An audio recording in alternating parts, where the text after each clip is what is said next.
people? Welcome into Montgomery and Company. I'm Renee Montgomery, and we're taking it back today, back to them high school days where you were clawing and fighting to try to be a top 10 prospect, that number one spot, a McDonald's All-American. And I'm talking to the Hoopers out there. Y'all know what I'm talking about. So today, it's like a Hooper's paradise. We start out with WNBA player Naz Hillmon in her second year, still doing work.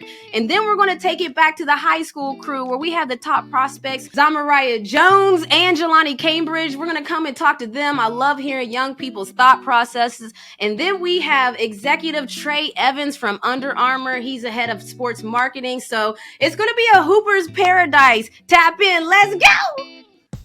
All right. So y'all already know. And I'm just like, first of all, I'm going to start out. This is about the Montgomery Brawl. And this is Montgomery and Company. So y'all had to know that we were going to talk about the Montgomery Brawl that happened in Montgomery, Alabama.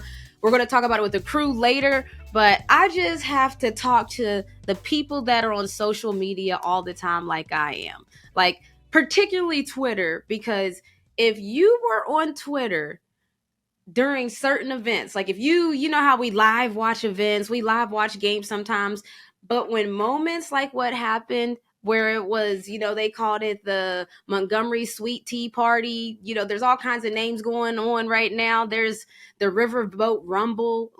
There's all kinds of names. But if you were on social media like me during events like this, it's got to be top five. Top five. What just happened? And we're going to talk all about it. And the context, I'll give all the context. But there was a brawl that happened. And basically, there was a man, and I'm going to say people's race because I think it matters a little bit in this story, but there was a black man that told a group that they have to move their boat. Now, this group was all white people, and the group basically didn't want to move their boat, and the worker there, so they jumped him. Long story short, in broad daylight, jumped this man. Well, there was other people around the area that right when they saw this black man getting jumped, they came to his defense. I mean, they came from, land, sea, everything. I'm not lying. I feel like I'm telling a Soulja Boy story. And then I walked in blah! But it really was that. You need to Google it right now if you haven't. And I can't wait to talk to the crew about this further because there's so many things about this situation. But Twitter is just a very unserious place. So it's the best place to be, honestly, when anything happens. When any major event happens, I mean, I know it's supposed to be X now. Twitter, okay?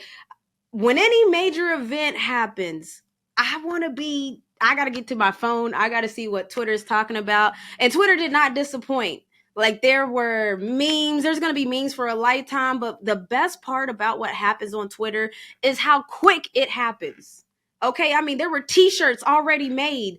T-shirts from the fight were made the same, a day later, right away. People already trying to buy them. There were videos on how to swing a chair, tutorials already made instantly. I'm talking about people quick with it. Creatives in this world. You just had to be there, I guess. And I'm going to talk to the crew later about this because, as I mentioned, the doctor, first of all, this is a scary situation because there was a man that was jumped in broad daylight. And the fact that people thought that they could get away with jumping a man in broad daylight that was actually doing his job, crazy. Crazy, scary. And then there was also the moment where, wow, look at everybody that came to his defense. So can't wait to talk to the crew. There's a lot of historical context at that doc. We'll get all the way into it. But I'm just saying, man, on Twitter, it's and honestly, I know there's these mixed feelings on when serious events happen and how Twitter makes serious events very unserious. I know that there's that thread. This ain't one of them situations. I really hope that no one obviously got seriously harmed. I know people got harmed in the fight. That's what happens when you get into a fight. That's what happens when you jump somebody. You already are declaring a battle. So I know that people got hurt. But we don't want to see anybody pass away or anything of that nature. But this is one of those situations where we had a time. When people say we had a time last night, that's how I felt after being on Twitter. So I guess I was socializing on social media. Some people don't even think that's a real thing, but I had a time on Twitter, baby. But you know what? That also makes me think about, and I'm going to talk to them. Y'all are going to hear them later in the show, but I was talking to some high school athletes and I'm talking about some top athletes. And I asked one of them what does she want to see improved basically for the WNBA? And she mentioned social media and how toxic the comments are. And so the way my brain works is crazy. It's like life, but make it sports. Listen, we need to start pulling up Avengers style when people start acting crazy in the comments to the Young Bucks and different people like that, where it's seriously on their mind. That's the one thing that she wanted to change in a sense of the WNBA is how people respond to it in the comments and how toxic it is. So I just like in my mind, I loved how humanity was like, we're not about to watch this man get jumped. And so we need to do that. When we see a young buck or somebody that posts something and you see it starting to get crazy in the comments with just some guys that, and you know, there's like a give and take because sometimes they just do that because they want a response. So the ones like that, sometimes it's like ignore the ignorant. But, you know, it kind of seemed like she wanted some support. So I'm not even saying go at the guys, but just drop some love, you know, balance out the scales. You don't have to talk to the people making crazy comments, but just, you know, add your positivity to it to balance out the scales, because you can just see that our young bucks, man, they're looking at that. They want that. And speaking of young bucks, she's not a rookie anymore, but Naz Hillmon is in her second year. And man, she's just a player that I love having on our team because she has a motor. She doesn't stop. She brings positive energy all the time. She's a team player. She's all the things that we would want. I'm going to talk to Naz right now. I talked to Naz at Media Day, Moco on the Go. I always like to tell you guys this so you know that like this was was their thoughts at the beginning of the season. And now you can see how those thoughts have became just like literally what happens during the season. So Naz, let's get it. All right, Naz. Okay, first of all, when you came in here, she told me not to ask her no hard-hitting questions. Exactly. Like, what is an NFT? Exactly. Okay, so we're going to keep it simple, though. You had an incredible season at Athletes Unlimited. So, like, what was your mindset going in? I know you had an incredible offseason going into the season of Athletes Unlimited, but what's been your offseason mentality? Yeah, I mean, it's to get better for myself and get better for the team. It was an eye-opener last year, being able to get some minutes and really figure out where were my strengths and weaknesses and what Coach T wants and what she doesn't. So being able to focus on those things to make myself and the team better. Love it. And so what do you feel like is different this year now that you have a year under your belt? Like this was your training camp and everything. Like what's different year two? A lot. I mean, just knowing what to expect. Like last year, I couldn't even ask any of my teammates, like, what are we expecting from Coach T? Because she was new. True. But now I know exactly what she wants, how she wants it done. And that not knowing factor is no longer in the space, in the area. And I just feel more confident already knowing what I was, you know, going to be doing this year. No, that's a good point because nobody's actually said that. Like last year was Coach T's first year, so it was everybody's first year. I've been asking a lot of the rookies, like, what's been the jump? And everybody said the physicality of the game. And so what do you think, because we've seen college players talk about it now, it's widely discussed, but what do you think would better have helped you be prepared for training camp coming in? I don't know if anything can prepare you for this. I mean, it's because the thing is yes, like you said, the physicality, but sometimes in college, one player has that physical toughness instead of an entire team. So it's like, okay, maybe once every 3 weeks you're playing against somebody who's really physical. That is the level of the W, but there's nothing really you could prepare unless you're going overseas before you get here. And that's just not realistic. No, that's true because it's like I tell people this all the time. You go from, you might play one All-American on another team to where when you play against a WNBA team, everybody was the star of their team. And so now going into the season, then what are some of the goals you have? Like for not just you, but like on the court, I mean, but also off the court, because you're a brand at this point. And congratulations on your off season, girl. Every time I turn the TV on, you are on the tube, honey. Okay. Yeah. I mean, my biggest thing is just to grow. You know, I never want to be in the same spot that I was a year before or a month before or a day before. So like you said, continue to build my brand, be better than I was last year. And that can mean a bunch of different things. I'm still figuring that out. But I'm hoping by the end of this season, I know that I've gained a lot of knowledge. I've done a lot of things to better myself. Do you think you've learned how to be a pro yet? I think I have. I don't think I'm all the way there. Don't get me wrong. But I think I had some people last year who really helped me in those stepping stones. Because people don't understand that, like, you can be in the best shape, you can all of those things, but you still might not know how to be a pro. What would you say are like ways that you have to learn how to be a pro? I think the biggest thing and something that somebody told me, you have to find a routine. I mean, when you come from college, everything, you're told to do everything. Yes. This is your class schedule. This is when you come to training table. This is when you come to practice. Now it's like, this is practice time, this is field time. And now you need to figure out what you're doing with the rest of that. Mm-hmm. And if you aren't doing what you're supposed to do, it's going to be hard to going to show. It's going to show. But, having your schedule, your routine, okay, Tuesdays I'm going to cryo, Thursdays I'm getting extra work in, and just being able to know and say, this is what I'm doing every day to make sure that I'm getting better. And if it doesn't work, you figure out a new routine, but at least you put something in place. Love that. I mean, routines are everything. They say some of the best athletes in the world, like there's a term, you can set your clock by them. Like Kobe walked into the gym every day on the same time. Like that's another level. But off the court, like I talked about, I turned the TV on, you on the TV, girl. So like, what was that experience like? I mean, you were getting reps. Yeah. I mean, AU was a great. Well, I actually wasn't even talking about AU. I was actually talking about broadcasting. Oh yeah, broadcasting. Girl, she's doing a lot. Okay. There's a lot going on. Yes. That Big Ten was a great experience. I worked with some great people that just really helped me along the way. And honestly, broadcasting, when my agent first brought it to me, I was like, no, I don't want to do that. But then I was like, you know what? It gives you different eyes of the game. I get to still be around basketball. I get to be around the Big Ten that I love so much. So it was just really eye-opening in terms of what I could do, but also seeing the game from a different perspective. And now 1 year removed from college. Right. And I'm curious, like, because everything is a fill-out. Like we play basketball our whole lives. We don't know what else we could do, but we always know there's so many other things. So like, what are other things? Even I used to say after basketball, but now athletes don't even really have to choose. So what are other things that you just want to do? Yeah, I mean, I think my biggest thing is I always feel like I want to help people in some type of capacity. And like when I'm done with basketball, I want to go into coaching. And I feel like that's an opportunity for me to give back to the game, help those who are coming up through basketball, whether that's, high school, middle school, whatever it is, to be able to get to that next jump. But I mean, I also like to be in the community. I'm trying to figure out some ways where I could get out there. And obviously in the summer it's hard because we're playing so many games. Busy, girl. Busy. But like I said, thinking about the coaching thing, and I would really love to step into that after I'm done. But now, like you said, there's opportunities that we can do in the off season. So that, so since you want to be a coach, do you ever like talk to T, or you just basically see how, like, do you watch coaches now knowing you want to be a coach? Yeah, I mean, definitely. And just kind of seeing what I do and do not like. I think that's the biggest thing.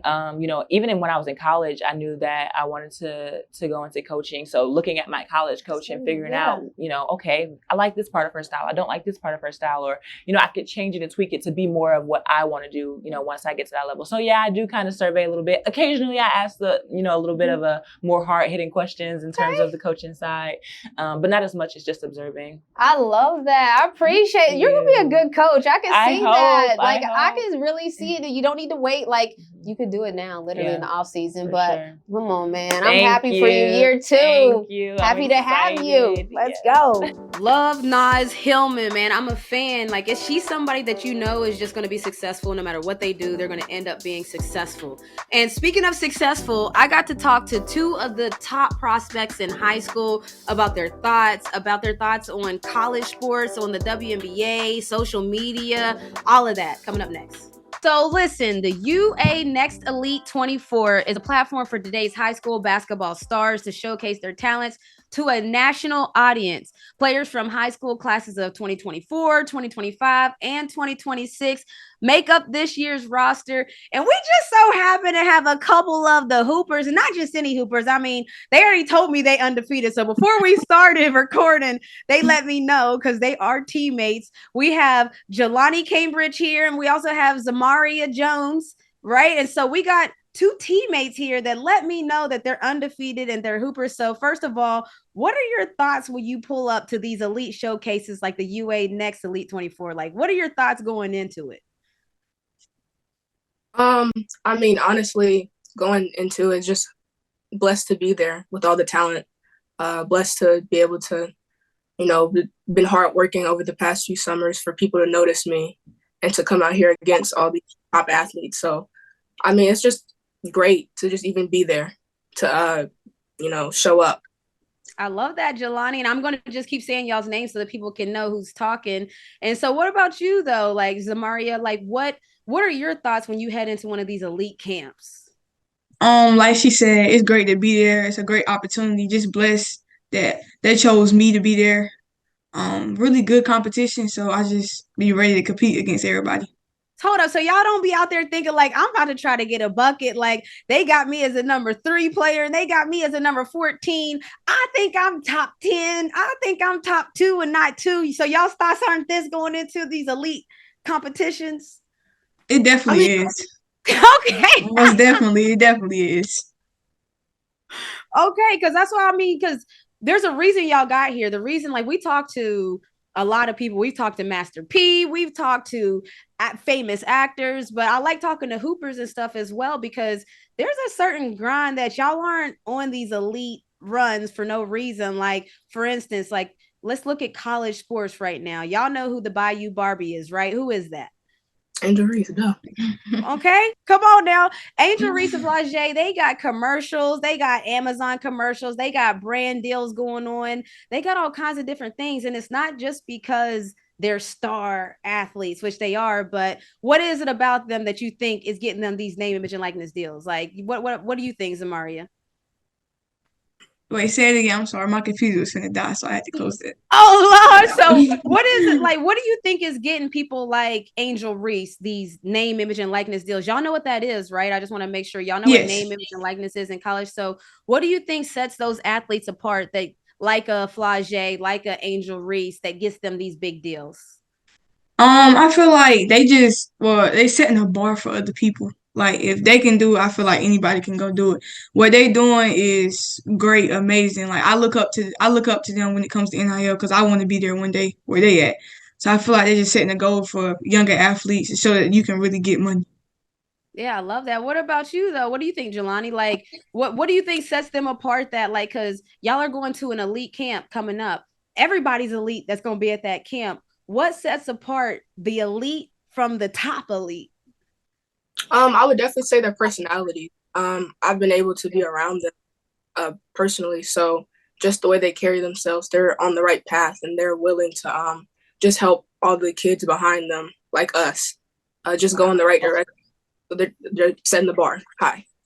I love this. And so both of y'all are the class of 2024, right? Yes. Y'all are both the 2024 class because it's crazy hearing y'all talk. These are high schoolers. Like, I want people to realize, like, I'm talking to high school students, but everybody's so well put together in this name, image, and likeness space. And like you said, Zamareya, you want to be where they're at in that position. So what does that look like now when you're a top athlete? How are you preparing to be one of the top name, image, and likeness athletes like you said you wanted to be? I was just putting my name out there, like just doing little stuff like promoting people business with like they give me a hoodie I wear or something like that. Really just promoting my name and putting it out there. And also just getting buckets. I mean, they get buckets, I get buckets. So Okay, that's the best way to go about being seen. What about you, Jaloni? Like, how does one, like, everybody knows how to go about being a good hooper, right? Like, we know you put the hours in the gym, you get the shots up, you know, you're a good teammate. But this name, image, and likeness space is different. How do you go about getting your name in that mix? It's just kind of being comfortable about being on social media because I mean that's really the way to go. You're being comfortable like this right now. We're doing this podcast to show the world, you know, just being comfortable and just practice and just surrounding yourself around good people so that you can be comfortable to do things that you didn't start doing as a young kid. Look at these kids, man. This is crazy. I love this for y'all because the reason I'm asking is because when I started playing, there wasn't even a WNBA. So it's like, oh, yes, I'm that old that there wasn't even a WNBA when I started playing. But so we only had one thing I was locked in on, like you said, getting them buckets. Because that was like, don't nobody care unless you were either a hooper, you could stop somebody, you could get a bucket, you were a great point guard.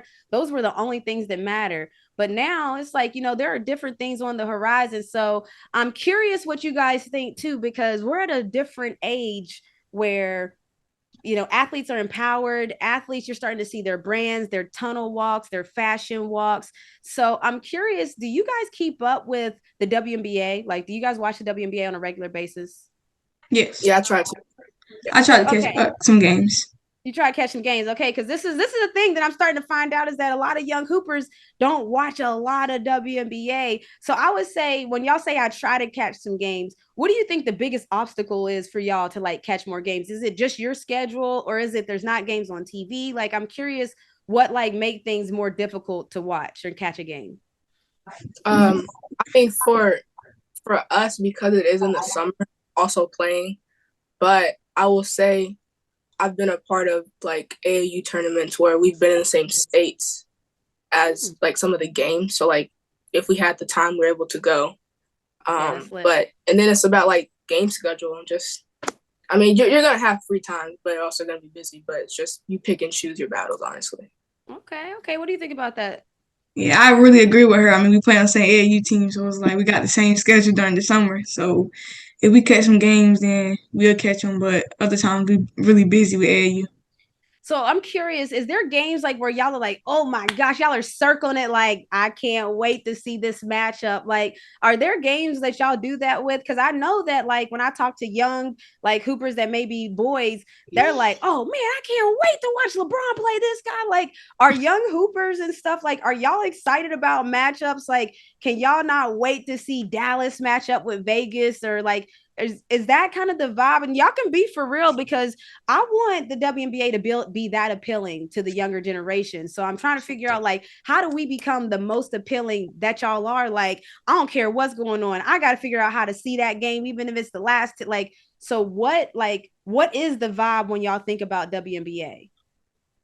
Well, in basketball, anything can happen. So, like with matchups, me personally for WNBA, I love to see like the Aces and the Liberty because of the two people, like I'm not people, but the people they have on their teams, on those two teams. But anything can happen. I mean, the way Dallas beat the Aces, and the Aces are supposed to be, the top. So I mean, you go out there and you just play, and anything can happen. Okay, I like that that Dallas beat the Aces. You're keeping up a little bit. Now, Zamareya, like what would make you guys more like, because we all know that there's certain matchups on the NBA schedule where right when people look at them, people are circling the dates. They're trying to figure out what they are doing that day because they mad if they're going to miss it. Is that like that at all with WNBA games? Are there any games that like y'all as a group, y'all are on the same team? Are there any games where y'all are like hyped for the upcoming matchups or anything of that nature? Me personally, I like the Dallas. I like Bama K. So whenever she match up with anybody that's tough, I want to watch it because she's just a great player. So like her playing the Aces, I wanted them to win because hey, I like her. I wanted them. So I feel like it was a good matchup. Me personally. Okay, no, I'm just asking because, like I said, I think that the next step of growing the WNBA, Gumbawale, for Dallas, but I think the next step for growing the WNBA is y'all. Like y'all are our top hoopers, literally coming up in the UA next elite, like like this is the top group. So I always want to know what you guys think. And so when y'all are on teams together, you talked about LA. I mean, you talked about Vegas and New York. Those are what we call super teams. I played on a super team where my teammate was Maya Moore, Simone Augustus, Sylvia Fowles. Like I've been on a super team before. Are y'all a super team? I'm just like, because I'm looking at you two right here. I mean, number 3 player in the class. Jaloni, you participated in the 2022 Elite 24. You're number 14, Zamareya. I mean, these are in the whole class. I'm making sure the listeners know too. Right. This is on y'all's team. This is in y'all's whole class. Well, if we were to go down the roster, you'd see, but we have a lot of elite athletes on our team. And yeah, I'm going to brag. We also have the number 1 player in our class on our team. So, sure. And who's that? Who's the number 1 player? Joyce Edwards. Okay. So y'all, yeah. Okay. So y'all got number 1, number 3, number 14. We got a lot. We got a lot on that list. We got a lot of players on that list. It's not even just the 2024 class. It's the 2025. Like it's both of them. Yeah. What? So what would you say? So then y'all are on a super team then. So what would you say that you need to do when you play on a team where everybody's that good? What is that like? Because, I think a lot of people don't understand, like let's take it for example, A'ja Wilson to play as good as she plays, to be MVP and Defensive Player of the Year last year, while being on a super team. Like, how hard is it? So I want people to understand y'all are on a super team. What are it's always a good thing, but what are some of the tough parts about being on a super team when you think about the level of talent? I would say everybody is a great player. So you can't I don't feel like you can outshine somebody, but you got to realize everybody's going to get buckets. Like, you just not the star of that team. So you got to pass the ball, rebound the ball, look for your teammates. You can score when you want to. But I feel like everybody has a role. So if everybody play their role, then y'all straight. Love that. What you think, Jaloni? Yeah, and you gotta like respect. You have to respect your teammates. So I'll give a good example of what happened, like literally a couple days ago. So me and Z, we play, right? We play the same position, but you're gonna have bad games. You're gonna have good games, and it was at one point where my coach told me to go back and get Z, but I was like, no, because she's hooping. So I told her I'm not going back in the game. What? And get tired, and I let her play, and she was getting buckets out there, and that goes for everybody. Yeah, so that's amazing. Like, Z, did you even know that was going on? I did it after the game, and then she told me after the game. I was like, I thank you for that. Yeah, that's different because, like, I think that's a mentality. First of all, Jaloni, that's amazing because that's a mentality that, look, I don't even know if I would have done that. I might have been like, hey, listen, you come back out, I'm gonna come get you, and then when you come back in, keep getting them buckets. Like, but that is a mentality though. When you play on a super team, it's like it might be somebody else's night. So you got to feed the hot hand. So that's a winning mentality, by the way, Jaloni. I mean, like, it's like that's extraordinary. But then Z, on the other hand, when you got a teammate that does something like that for you, like, how does that like make you the next game, or how does that make you as a player and a teammate yourself? It makes me feel good because we all not like feel like when you want a super team, a lot of people get jealous. Oh, they doing this or they doing that. We don't have none of that on our team. We just go play ball. If I'm not hitting that night and she is, then she gonna get the ball. She gonna go do her thing. I feel like it's all just if you I'm my own, then you own, then we just good. We just play basketball.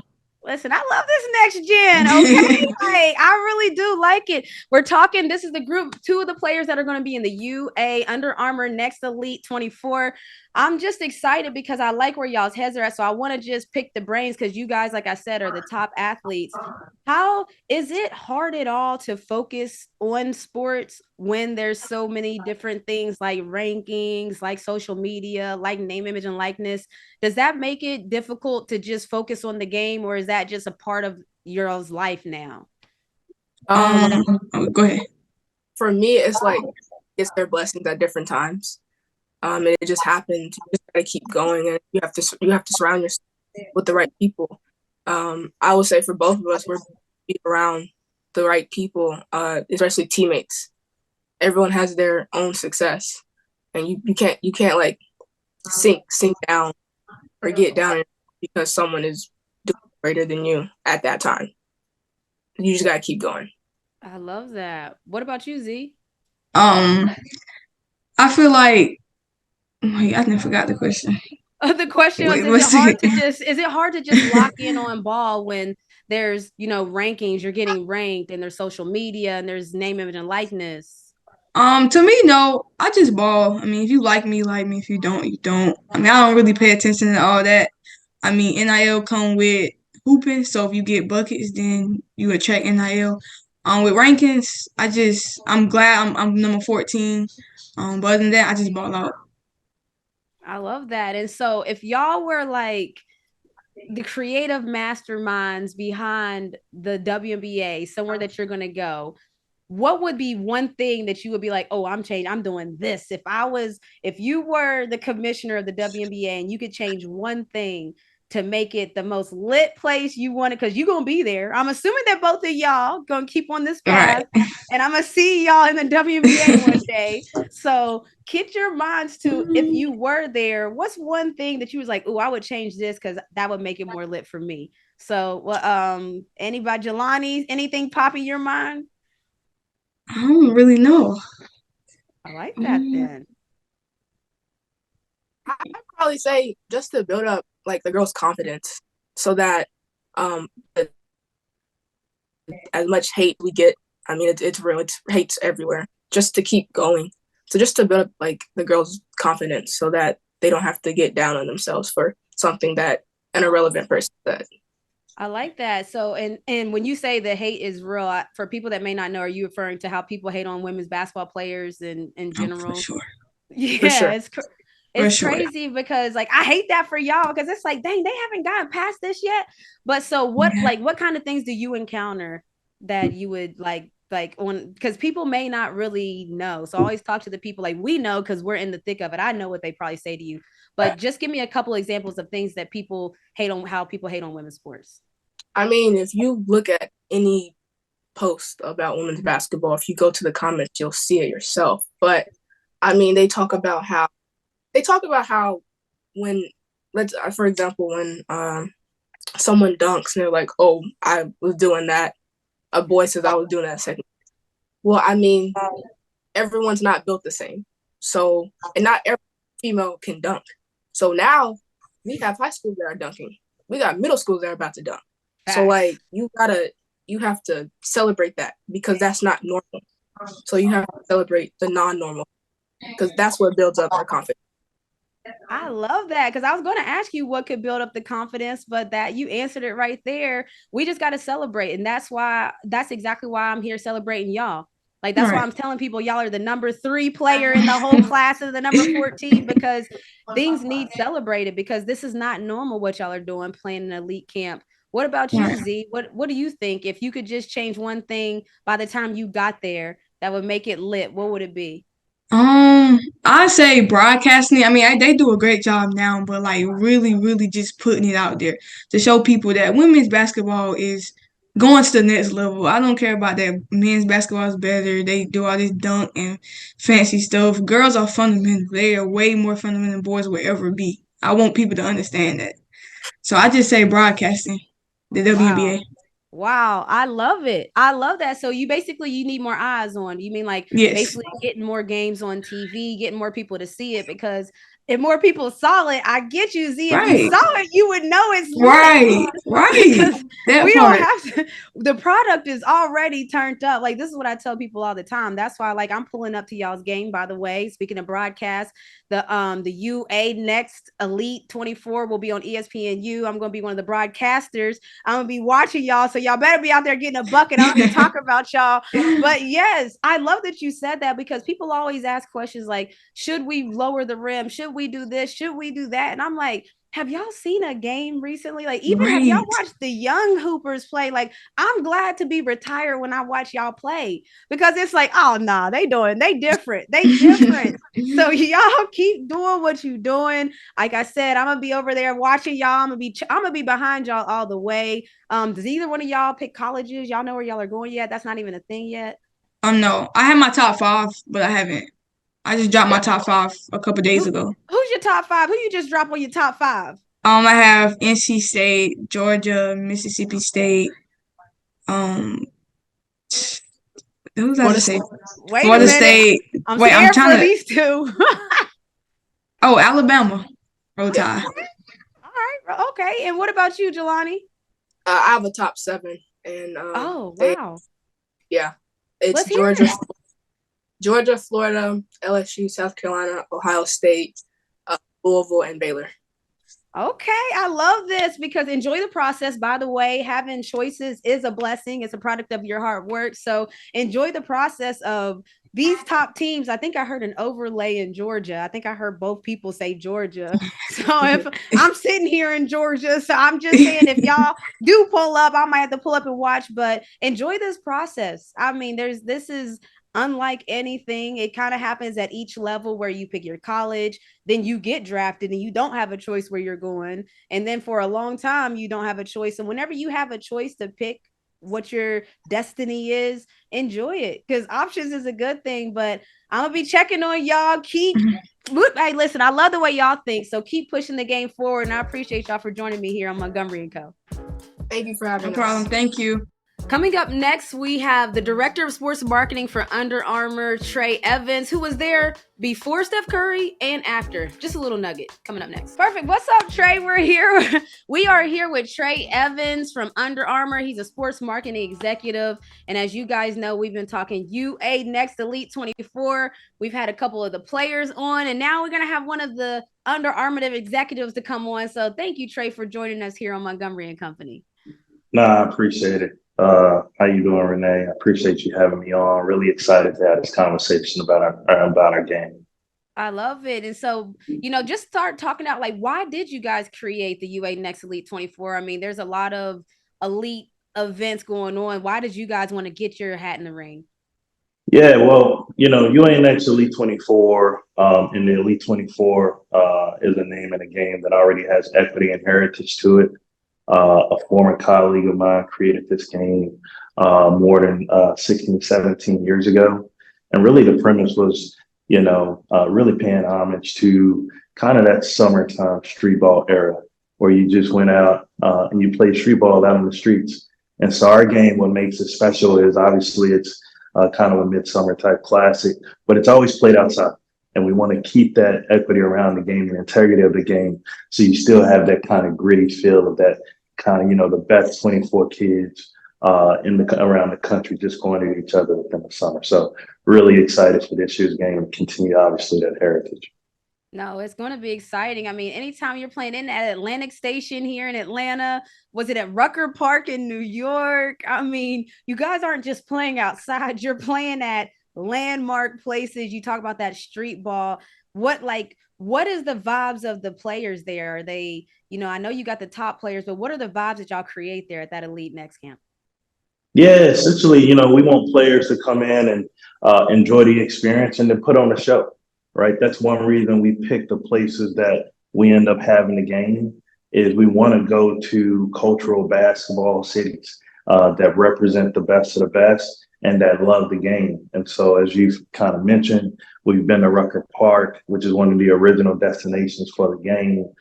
We've been at Pier 6 in Brooklyn. We've also been on the West Coast. We've been at Venice Beach before and played on the blacktop court. So last year, after a 5 or 6 year hiatus, we relaunched the game down at Chicago Pier. It was fantastic, great weather, a great turnout. The city really came out and showed up for these kids, and both the men and the women put on a show. So we're extremely excited now to come down to the Dirty South.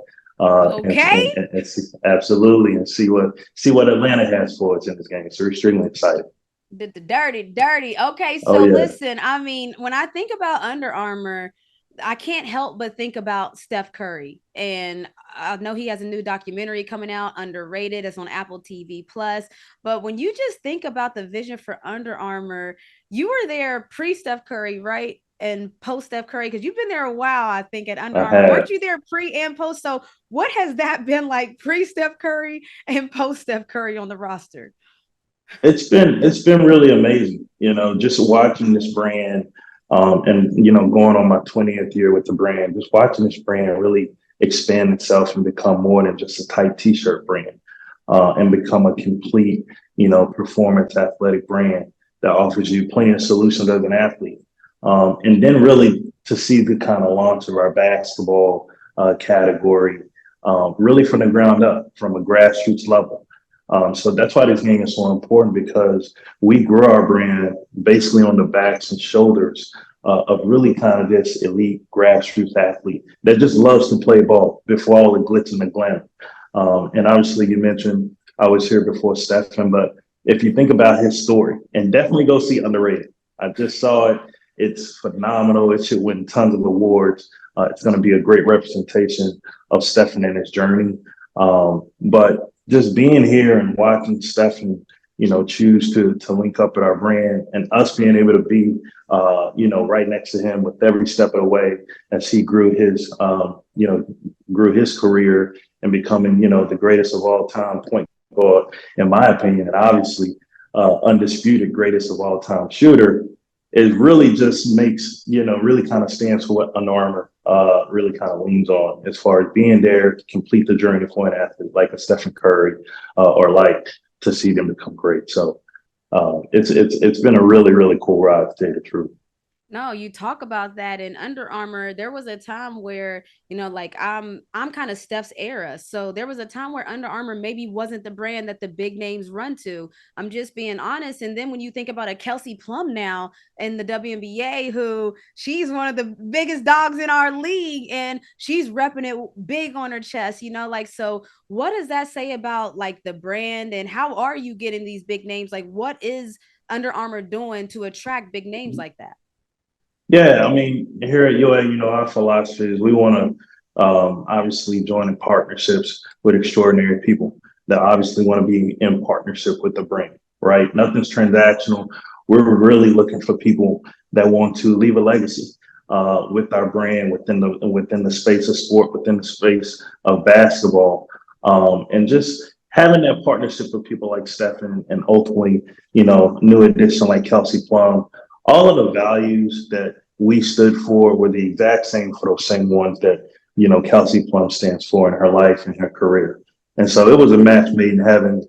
She's a phenomenal, obviously, athlete, but even better person. And she's been a great representation for our brand. I tell you that. No, definitely. I mean, I love to see it. I saw she has some player exclusive shoes, different things Oh, that yeah. she's doing. And I love to see on the marketing side, though, really, when I see a commercial that's for a men's player, and then if I see a commercial that's for a women's player on the same brand, does it give me that same energy? And I can definitely say that Under Armour has been given that same energy to both groups. You can just see it even in, I believe, South Carolina. Don't y'all have like a very lit commercial about protecting this house with the South Carolina Gamecocks? Are you Yep. involved in, I know that we don't want to talk Yep. NIL, of course, but I'm just saying, are you involved in that level of, yeah, let's throw Steph in there with the Gamecocks and throw Kelsey in there? Like, are you masterminding behind some of these things? I'm not the total mastermind. It's obviously a team effort. But what you're referencing is, our first kind of big campaign as a young brand was when we really hit the market with Protect This House. And that was more than 25 years ago. I And will. Yeah, I remember. absolutely. And that was really coming off the shoulders and the foundation of football.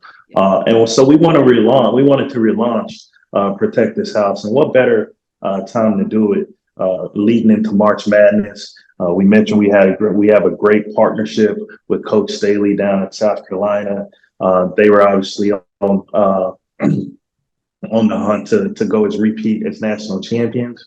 And then we were able to incorporate great stars like Stephen Curry and Kelsey Plum.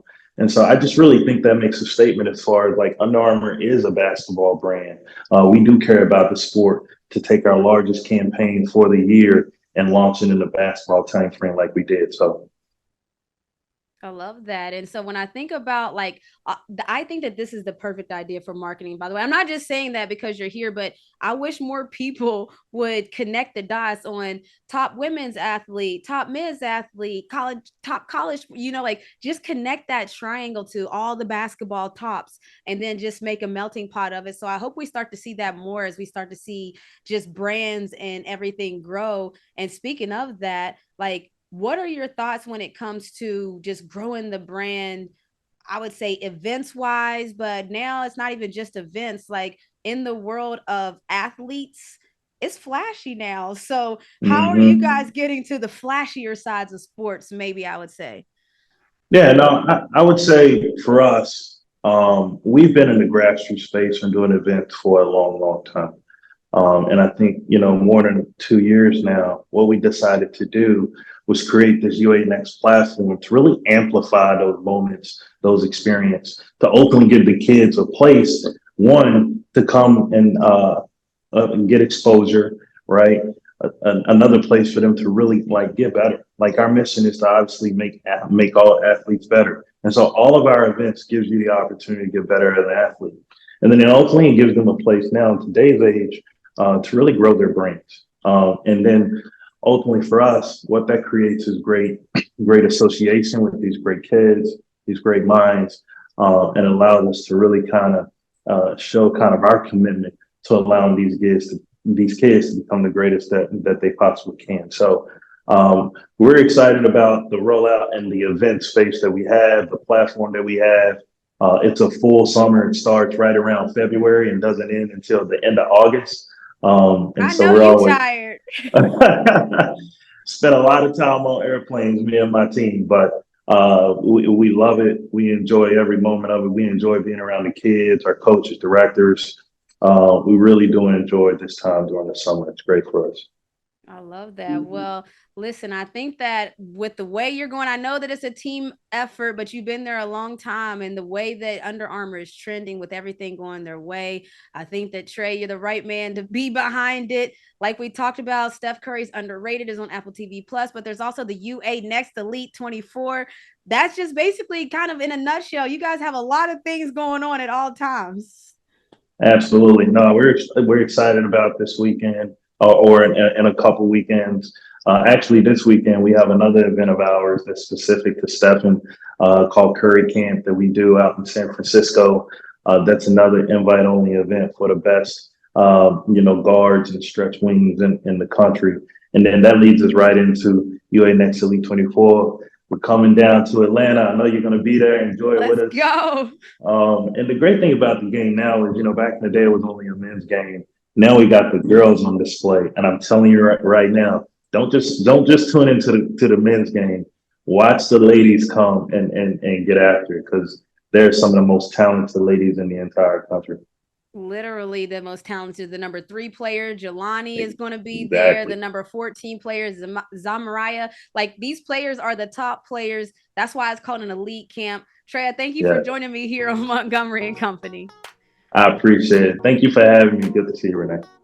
All right, so we talked to some top basketball prospects, and we also talked to the Under Armour Director of Sports Marketing, because I'm going to be working the UA Next Elite 24 games. It's the girls game, the top 24, the boys game, and they do it together. They do it at Atlantic Station. The setting is like part of the brand, as you guys heard, but it's exciting just seeing that, because I grew up in that environment. Like, I grew up doing those camps. I grew up being a part of those top elite camps, playing USA basketball young, so it's dope to just hear the young kids and how it's still going. And we're actually going to continue talking to some family business with the crew coming up next. Oh, Lord. Well, then let's get it popping. Let's get it popping, because I want to talk to y'all about the Bama Brawl, baby. Now, listen, they've been calling it the Bama Brawl, Rumble at the River, Fade in the Water, River and WrestleMania. But if you haven't seen the videos or the memes, please, please, please do yourself a favor. Get online and check it out, because basically, this weekend, a brawl broke out by the river in Montgomery, Alabama, after a group of white folks started beating up a black city worker at the docks. Now, the security guard threw up his hat. I'm talking about, if y'all don't know, he hit the smurder with it. And I thought, as well as a lot of people on social media, that was the bat signal, baby. That let everybody know, get to it. Black folks came from boats, trains, planes, sea, automobile. It looked like the Black Avengers. It was just crazy. Social media was in a frenzy. So I just, this is Montgomery and Co. We are literally Montgomerys. Okay. This happened in Montgomery, Alabama. Our namesake. Okay. This is the house of Montgomery. So what was y'all's initial thoughts to that video, man? Like, wow. Well, I'll start out. I woke up this morning, and I am not a social media person first thing in the morning, but a friend of mine that I work with hit me up first thing in the morning, opened my eyes. She said, "Did you see this?" And I was like, "What is this?" So I at first I was looking, I just saw, and I watched the whole thing, and I was like, people have lost their minds. People have lost it. People have lost it. And the first thing I thought was, that's what they get. That's what they get. And the little boy who did the breaststroke to get over there. That was my favorite part. Yeah. The one who swam across. Yeah. Yes. I was wondering if he was going to have enough energy left to throw a blow, but I guess he was young. He was young and ready. That adrenaline was pushing water behind him. He almost stood up and walked to get over there. That's how fast he was coming across there. And the commentary was even. It's like it was a serious situation, but then like you hear the people in the back saying like, "Oh, he's swimming over there." It's like they're literally saying your thoughts, and it was hilarious, but it was also a serious situation. It was. It was a serious. I give it a serious situation. Like, everybody knows that, but the serious part of the situation was that they tried to jump a man in broad daylight. Like, that was following his job. If y'all don't think that's serious, that's the scary part. Like, now we making jokes. Now they've turned into a meme, but it could have really went crazy the other way had people not been recording. And they went to jail. It did go No, crazy. The other man, one. I'm glad they went to jail. I'm saying, what if everybody wasn't recording and waiting to hop on that next cruise That's and true. recording? And what if he just got jumped in broad daylight? Because that's what really happened. So yeah, we gonna get these jokes off because what are y'all doing? This is Well, crazy. Well, I would just want to talk a little bit about this world we live in. It's called alternative reality right now, because people believe that they are into this victimhood belief, and I won't even go into that all the way. But they feel that they can do what they want to do now and just get away with it, and there's no repercussions or anything. But it takes events like that for them to realize that people are tired. People are not going to take it anymore. I mean, I come from a family who never wanted to really take it and probably didn't. But at any rate, people aren't going to just sit around and let, people be abused and not just step in and just sit and watch. It used to be in a day where people would just back up and just kind of watch it. But now I think our blood is boiling a little bit. And we're at the point if it pops off, I'm in. Yeah, and the dark side of the social media, there's dark places. I keep hearing about these places that are dark in social media. I've never been there, but I might need to start going in there and looking and seeing what they talking about down there, so I'll know how to prepare appropriately for the right time when the time comes. Listen, I'm gonna keep Snook off the internet, y'all, because she don't know where she's going and what she going to. Snook then got arrested, not knowing where she was on the wrong site. Listen, sorry, I forgot some of the nicknames, so I had to go look when y'all was talking about the dude that was swimming. The best ones I saw was Scuba Gooding Jr. I saw Michael B. Phelps. I saw Aquaman. I saw. What else did I see? I saw a lot of names, but this is the thing. I love community, right? So for me, it felt like the whole community of Montgomery. Oh yeah, Michael Phelps. My bad, Jeff. Michael Phelps. Okay, I forgot that one as well. They was getting them jokes off on social media, and I don't know. For me, it felt like a community bonding experience. I'm sorry. Social media was a fun place to be. Even like you, who said the commentary? I think you said it, babe. Like where the commentary, like if you listen to the videos out loud, it was like, wow. Renee was cracking up at her phone. I was like, what are you laughing at? And she's like, I'm sorry, I just keep watching this video over. And then when she showed me, I started laughing too. I couldn't help but to laugh because I watched every angle. I just wonder if it's going to be on any of our news channels, especially one, and I can imagine how it'll get flipped. So we'll see. Oh, well, listen. Well, let me say this. let me just say this, because when I was going back and watching, and I started dissecting where the real problem came in. See, the father, you can tell he was like the father figure because he was the one who started the yelling, and he walked away. The son, which I'm pretty sure there was liquor involved. Yes. People was drunk. Yes. Oh my. On the water, and the son actually came over and started the fight. The father got the beat down and the mother got the beat down because the father tried to pull the son from underneath the pile. It was too late. It was too late. I commend them. They went down as a family, boy. I tell you, because that's the only way to go. That's the only way to go. Right now, one for all and all for one. Hey, and you can tell. Listen, if y'all are ever out there with us, it's all for one, one for all. Let me just try Jesus. Please don't try me. I don't even want to think about that. You imagine Snook in the middle of a brawl? No, Snook will get her britches whooped. Well, Snook will be laid out. We will have to be protecting Snook. Now this Snook. What? I think Snook got some hands. Back in the I day, go by what my grandmother told me as a child. She says anything that is not nailed down is a weapon. Well, the dude found that out. What I'm saying? The chairman of the board found out. Remember the chairman? The chairman felt the same. A weapon. Yes, and the chairman felt the same way. This man picked up a chair and was letting everybody have it. That man, and unfortunately, I know he going to jail. He going to jail for a good time. He really going to jail. They said choose your fighter. They had Aquaman. They had the Chairmageddon. They had all the different ones. But like they said, when somebody Snook. And this is another thing. This is just random and a side note. But Snook used to always tell me, and it used to really, I believe her, that if I ever went to jail, she was going to do something to go to jail too, so that she could protect me. Now I think we've reached the age and where people can understand this. Now I'm gonna have to go to jail to protect Snooka Booker. I don't know who she thought she was gonna be knuck if you bucking. Talking about some if I was there. If she was there, we would have had to go into Super Saiyan Avengers mode really, because if I seen, like it would get scary out there. Well, I would be all in. I'm just saying.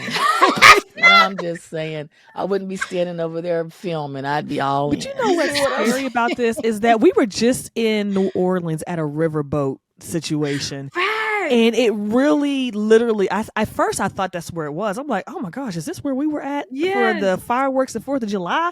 And then I started to put my family members in the middle of what would really have happened. Oh, honey. We ran 20 deep. We were 20 deep in New Orleans. That's a lot of brown children on your Forbes list. It was 20 deep. We were 20 deep. And we weren't 20 deep with just frail females or little females. My sons were there. It would have been people don't know your sons. bad. So when she says that her sons 6'4", 6'4", 6'5", and built from the floor up. Like when they walk in, it looks like security with us, which is great. But it's still our baby. So that's what she means by that would have been so ugly. It would have been so. I'm gonna tell you what though, Cole would have been the MVP. I'm gonna we had my dad, we had Ramel, we had Xavier, we had Junior. We came Junior. Junior's now too. Junior's our son, okay, you guys, and I'm gonna tell you right now. But Junior ain't gonna sit back. If it was knuck if you buck, I'm telling you. No, Junior would get active. I'm telling. First of all, Junior is active. I'm only saying that because I was like, oh Lord, like we got the kids, but I was thinking, I was saying that I think that you would be the MVP. You know how people said that Michael B. Phelps was the real MVP. He swam, then he body slammed somebody twice, then he hit somebody with a 22-piece nugget. This was all in just one fight occurrence. I think you would be him, Cole. Nikki don't play. I couldn't watch that. Opinion. I don't think you should go and start a fight, but I think there's some times where this was a very dangerous situation, and no one should just jump in. You shouldn't just jump in, but at some point you can't just stand and watch. It would irk my soul if I saw this man getting beat up. And yes, I am going in there. I am that person. Well, you know what? I'm Oprah Winfrey. Get my kids out of here. I know I'm going to jail. You know what? Get my kids out of here. Nikki's one of those people. She usually didn't have to fight. Her words would back it up. Ether. Back that ether. No, I don't know though, because Cole still got them hands. People have called our house when she was young, just parents, just to ask her dad, to ask her when she came to school the next day to tone it down a little bit because they weren't going to school. If try Jesus, please don't try me as a person, it would be Cole. That's why, I'm telling you right now, y'all, if you don't know, now you know. It is funny because Jeff just said in the chat that the 3 dudes that pulled up like the Migos had me dead. We also need the man and women commentators on some MGM, UFC, WWE. They was blow for blow. We had analysts, journalists, commentators. We were in the fight. Yeah, speaking the truth too. Speaking the truth. Truth to power. That's what you because call that's the thing. I'm so glad they caught it from the beginning because anything could have been spun, anything could have been said, anything could have been turned around. But when you see from the beginning where the man is telling them, you got to move this boat. They getting hot. They going to confirm with each other. We're not moving the boat. He unhooks the boat, let the boat go. Then they get mad. So you saw the whole thing going down. And at no point did that man touch them. Nice. At no point that there was any reason for him to come up really and try to sneak him. He turned around right in time because the guy tried to sneak him. Facts. And he turned around at the last minute. And that's when that happened. But then what also made this whole thing so crazy is that even when they went to the people's boat, then all of a sudden now you scared. Now you scared. You jumped on your boat because you're trying to start that sucker and get away. And they pulled them off the boat. What's that saying? You wrote a check that what? You couldn't cash. And wasn't their bank account was in overdraft. They had no money. Oh gosh. So I really think that the commentating actually put it into play too, because at the end of the day, like I was saying, I was like, well, whoever was there who helped this man keep his life, because they could have stomped his kid. Yeah, It could have no, turned no. into something That's where why he I was said we could have watched this man perish that's on the this scary on part. this Well, video. you, And so at the point of whoever needs some bail money, y'all need to be putting some GoFundMe up. If you was in that brawl, Oh, listen, yeah, you know I've they seen a didn't want lot of any stuff. witnesses. They didn't want to leave a witness. You know, if they could, after And all they did all of that, well, we can't have a witness. You know, that's the next thing.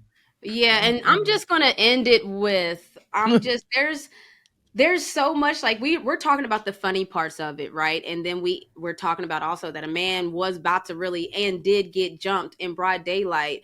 This is at the dock of one of the most historic slave trade docks in the history of the United States, in Montgomery, Alabama. Of course it is. You leave that dock and you walk down the street and you're walking down historical places in Alabama. And I'm not saying it's good history. So it's just ironic that happens to be one of the biggest places, and then that people like Snook said, people have had enough. Like I love that people didn't let that happen, because we've seen enough times where people just sit there and record, but they say we're not gonna let this happen.